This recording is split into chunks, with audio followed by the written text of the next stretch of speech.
Nós queremos, na sequência, convidar o senhor Rafael Lopes, que é pesquisador da empresa Aperam, para falar sobre o tema Decifrando os mecanismos de falhas no sistema de lavagem de gases no setor sucroalcooleiro. Bom, pessoal, então, boa tarde, né? É um prazer estar aqui apresentando um dos trabalhos aí que a gente tem a oportunidade de fazer em parceria com as usinas. Então, como foi apresentado, né, eu sou o Rafael, sou pesquisador do Centro de Pesquisas lá da Aperam. Deixa eu voltar aqui. Para quem não conhece, né, a Aperam é a produtora de aços inoxidáveis aí do Brasil. Então, muitos de vocês aí são os nossos clientes aí que utilizam os nossos produtos. E hoje eu tenho o prazer de apresentar aqui Decifrando os mecanismos de falhas nos sistemas de gases no setor sucroenergético. Então, pessoal, qual foi o objetivo desse trabalho, né? Foi entender, até abro uma aspas aí, para falar de forma um pouco mais aprofundada sobre o que estava acontecendo nesses sistemas, né? Então, só para lembrar aí, né, no início dos anos 2000, os aços inoxidáveis começaram a ter aí um volume mais expressivo no segmento sucroenergético, né, em função das suas características, algumas, principalmente resistência à corrosão, né? Isso permite com que você utilize mais os equipamentos, eles têm uma duração um pouco maior do que os aços convencionais que são utilizados. Então, no início dos anos 2000, a gente desenvolveu aí diversas aplicações no segmento sucroenergético, porém, na década, a partir de 2010 até 2020, a gente começou a ter algumas ocorrências de falha. Então, eu coloquei duas aqui para exemplificar, né? Um comportamento não esperado para esse aço, com algumas falhas um pouco mais aceleradas do que a gente previa. Então, ali a gente vê perda de espessura generalizada no 410, e aqui também, como a gente está falando de sistema de lavagem, né? A gente pode considerar também os sistemas de pré-ar de caldeira, que o combustível que passa em um passa no outro. Então, a gente vê também falhas prematuras aí nos pré-ares. Então, a literatura já começava a mostrar alguns trabalhos, algumas análises dessas condições, dessas falhas, só que nada muito concreto, né? A gente precisava entender para poder falar com as empresas o que estava acontecendo e qual que seria a solução, ou qual aço utilizar, ou como trabalhar o processo para evitar a diminuição da vida útil do equipamento, né? Então, a gente conseguiu desenvolver, a gente chama de hack de amostras, né? Nada melhor do que a gente tem laboratórios para poder fazer ensaios de materiais, mas nada melhor do que testar as amostras reais em campo. É a melhor condição que a gente tem e a gente consegue tirar o maior número de informações possível. Então, a gente desenvolveu esse mecanismo. Com ele é possível inserir a amostra dentro dos equipamentos e depois, com essas amostras, avaliar os princípios de falha e o que está acontecendo. Só lembrando que a gente precisa tomar alguns cuidados para desenvolver mecanismos para colocar a amostra em equipamentos. Por exemplo, nesse caso, a gente teve que desenvolver essas roldanas de cerâmica para evitar contato elétrico, né, entre metal e metal, que se acontecer esse contato, a gente tem um fenômeno que chama de pilha galvânica, que pode atrapalhar um pouco a análise de corrosão desse meio. Então, a gente fechou parcerias aí com várias usinas, no caso são 6 usinas. A gente inseriu essas amostras dentro dos lavadores e deixou rodando lá por uma safra. E ao final dessa safra, a gente coletou essas amostras para poder avaliar o que estava acontecendo. Então, a gente testou os principais aços aí que a gente usa no segmento, né? Tem um A36, que é o aço carbono comum, e as classes de aços inoxidáveis, né? Tem um 410 e os demais, 304, 316 e duplex. E através dessas amostras, a gente pôde fazer aí uma série de análises para tentar entender o que estava acontecendo. Então, só mostrando aqui, né, um exemplo de um lavador, como é que as amostras foram instaladas, e depois de um ano, o estado físico das amostras ficou já bem diferente, né? Isso porque, dentro desse sistema, você está em contato aí com todos os resíduos provenientes da queima das caldeiras, né? Então, a nossa primeira análise, a gente já avalia a composição química daquilo que está aderido na superfície desse aço. Então, o primeiro resultado já chama atenção, né? Então, para cada tipo de usina, a gente tem aí os componentes, que são oriundos aí das cinzas, das queimas, né? E a gente chama atenção principalmente para o teor de enxofre e de cloro. Esse resultado já é um pouco diferente daquilo que a gente tinha lá em 2008, que eu vou mostrar aqui para vocês. Os outros elementos, por exemplo, teor de silício, cálcio e potássio, são elementos aí que vêm do campo, que são processados aí nas caldeiras, e a variação desses elementos ela vai depender de onde está localizada a usina, o tipo de solo, etc. e tal. Então, por que o teor de enxofre e de cloro é o que chama atenção, né? Lá em 2000, 2008, né, quando foi desenvolver principalmente o aço 410 que a gente está falando aqui, pessoal, que é o mais comum de se utilizar, falando de aplicação estrutural, lá em 2008, a gente não tinha a presença de enxofre ou cloro. Só que aí, em função das alterações de processamento das usinas, né, basicamente pela alteração da colheita manual para a colheita mecanizada, você começou a ter outros componentes lá no seu combustível, além do bagaço de cana. Então, aqui algumas informações de referência bibliográfica, né, que mostra que quando você coloca, por exemplo, palha junto com bagaço de cana, as suas concentrações desses elementos, elas são muito maiores. E esses elementos são muito nocivos porque cloro e enxofre, na presença de umidade em concentrações elevadas, elas têm a possibilidade de formação de ácidos. A formação de ácidos vai tornar o meio mais agressivo aí para todos os materiais. Então, na palha, por exemplo, em alguns casos, você chega a ter aí 300, 400 vezes mais concentração de enxofre e de cloro do que no bagaço. Então, a gente vai ir para os primeiros resultados, né? Então, depois que a gente fez essa análise, então está aqui uma imagem, né, do aço carbono. O aço carbono, mostrando aí que com uma safra, ele praticamente perdeu a espessura por completo, né? Uma espessura inicial de 5 milímetros, ele terminou o final da safra praticamente zerado.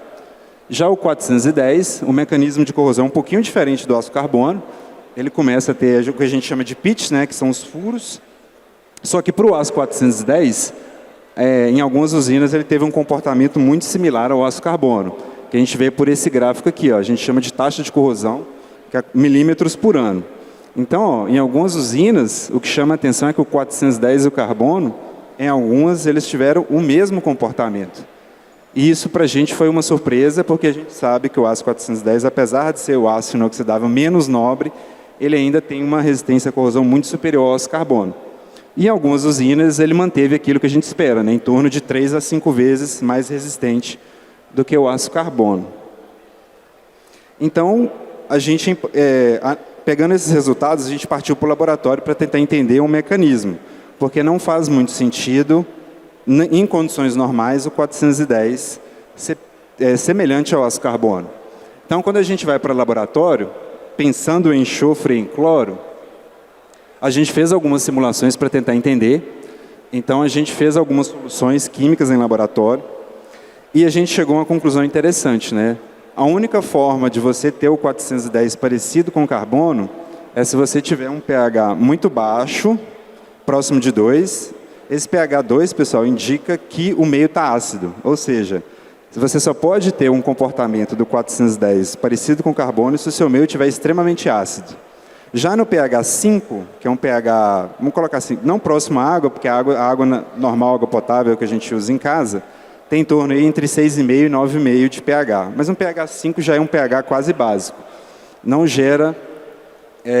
aí a gente consegue perceber o quão diferente é o 410 do aço carbono.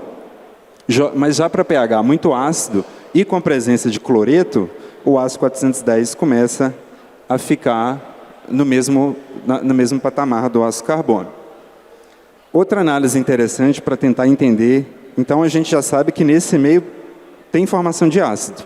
Então outra análise muito interessante que a gente fez foi avaliar a questão da camada oxidada que a gente chama, né? Então, esse aqui é um tipo de análise que a gente faz no laboratório para tentar identificar qual que é a composição da carepa. Carepa, pensa nessa imagem aqui, ó, como se o portão da sua casa, pega um portão de aço carbono sem pintar, Se chover, no outro dia você vai lá e passa a mão, vai ter aquela fuligem, né? Essa fuligem nada mais é do que essa região B aqui na amostra. E se você passar a mão, você tira essa camada, e depois, em contato com a água normal, você vai ter uma formação de uma nova, e basicamente é assim que funciona uma corrosão, né? É o meio entrando rompendo a proteção do aço e causando a perda de espessura. Então aqui a gente vê do aço carbono, do aço 410, como eu comentei, né? É um mecanismo um pouquinho diferente. No carbono normalmente é corrosão generalizada, já no 410 a gente tem pontos específicos em que você tem um acúmulo, você tem um ataque de corrosão. Quando a gente vai checar essa carepa, logo na interseção ali entre o metal e essa camada oxidada, a gente vê um pico. Isso aqui entendam como concentração, tá, pessoal? ROI aqui é intensidade, uma outra técnica que a gente utiliza lá na pesquisa. E a gente consegue ver que logo na interseção, você tem um pico ali de enxofre e cloro. Então, quando a gente vai para percentuais, a gente vê que o ponto de concentração máxima está logo na interseção, indicando que da superfície até a interseção, esses elementos eles vão aumentando a concentração para literalmente tentar romper a proteção dos aços. Então, e essa proteção, quanto mais resistente ao aço, maior vai ser a concentração que esses elementos vão estar presentes. Por exemplo, o aço carbono, como ele tem baixa concentração, ele acumula muito pouco. O 410 um pouco mais, e o 304 e os demais aços, concentrações muito elevadas. E mesmo nessas concentrações, ainda não foi possível romper a proteção desses aços. 304, por exemplo, é um aço que tem uma resistência à corrosão muito elevada.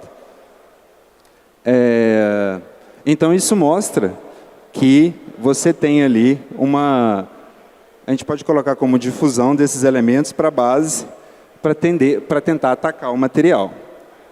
E com essas análises, a gente conseguiu montar um diagrama aí de falha desses sistemas.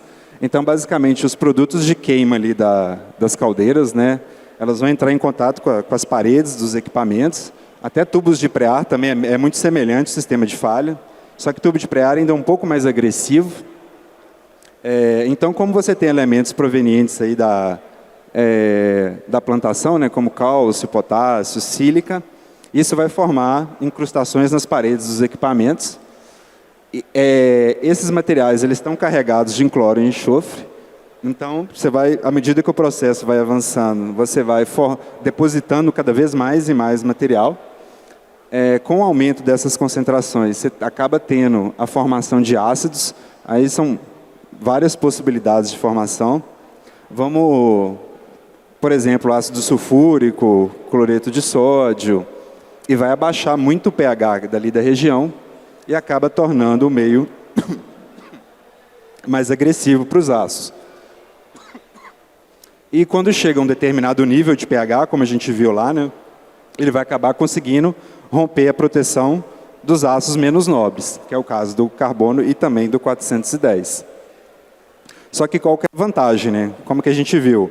Os aços inoxidáveis, com pH mais baixo, ou seja, sem tanto ácido, ele resiste muito mais do que o aço carbono.